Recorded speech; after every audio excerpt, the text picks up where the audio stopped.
What did you see, Master, that worked pretty well for blue team there? Oh. Which one were the blue ones again? The Eldar? Yeah, the Eldar too. You know, I think they just caught a lucky break. Playing with the Wraith Guard, you know, is helpful if you can attack with a bunch of them, but they didn't really abuse their speed. I mean, every once in a while you would see them catch a lucky break and catch the other team with their pants down, but I would have liked to see him, you know, use his teleport to move around a bit more to do a better job of catching the team with their pants down, because, you know, red team can't be everywhere at once. I mean, neither race is built to do that, whereas the Eldar are actually built to be everywhere at the same time. Right.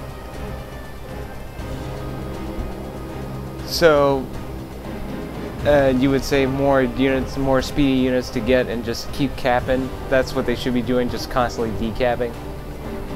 Well, not, you know, you got to still have something in the fight. You got to drop their population or keep them stuck somewhere.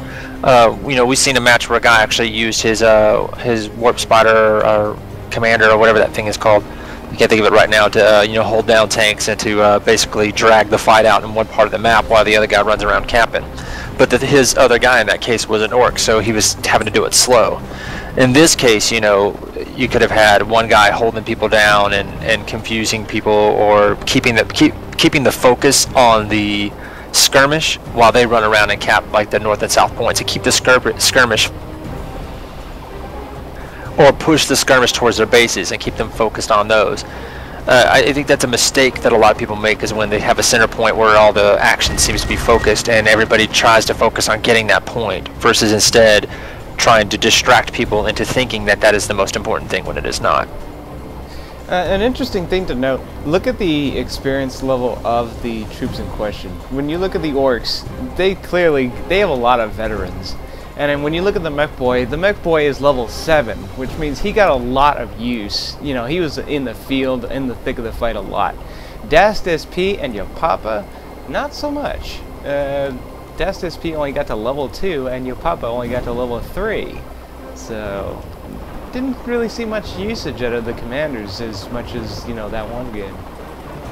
Well, I think it's an old school style of play. You know, the whole idea with the RTSs typically is to, you know, use your force as a whole and not really focus in on one guy. But this game gives your force commander enough power that it's almost like you're playing Dynasty Warriors, for, you know, an old reference, where the guy is very powerful, and when managed well, you know, it's like a single player game, you know, on one particular guy instead of an RTS.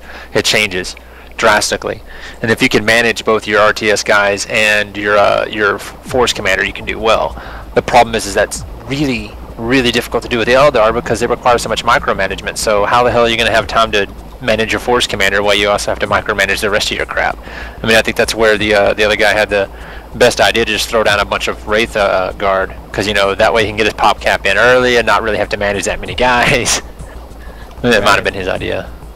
Yeah, we also the Marines didn't. The Marines force commander also didn't see much action. We saw him killing a few guys, but overall his level stayed level 1, all the same.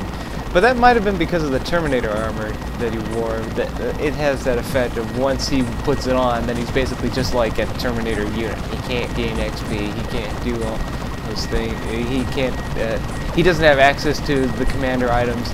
So it's a real risk putting it on, but it does make him pretty powerful at the same time.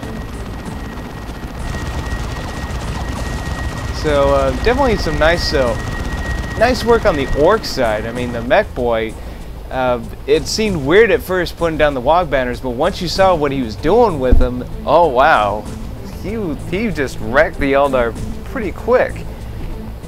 You think that had some... I was going to say that's one of the good things about playing with the orcs, or even more so the Tyranid, is that they don't require as much micromanagement, so you can kind of focus in and hone your skills on your force commander. And, you know, anybody who's played enough of this game, or even just got around just to playing, you know, Last Stand, knows that the mech boy can be pretty powerful and really sneaky if you use him effectively. Oh yeah. He is a Bay-made death gun.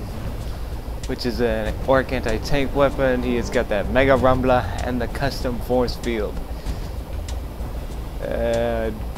which he used extensively in those fights. Not so much the Mega Rumbler, though he did use it at times, but he abused the hell out of that force field, constantly knocking the Eldar's melee fighters off balance and just really keeping them off balance using it.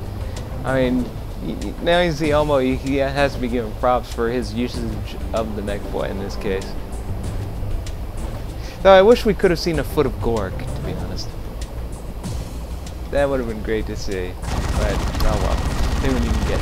So anyway, like we said, VPs are at 0 for blue, defeated.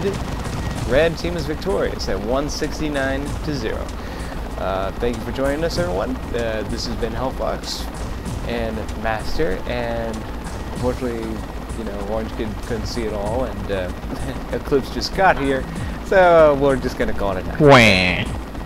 Wah. I'll say goodbye anyway. Yes, let's all say goodbye quickly before it evolves into a wham fist.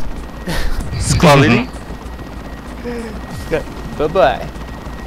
We'll see ya. Bye.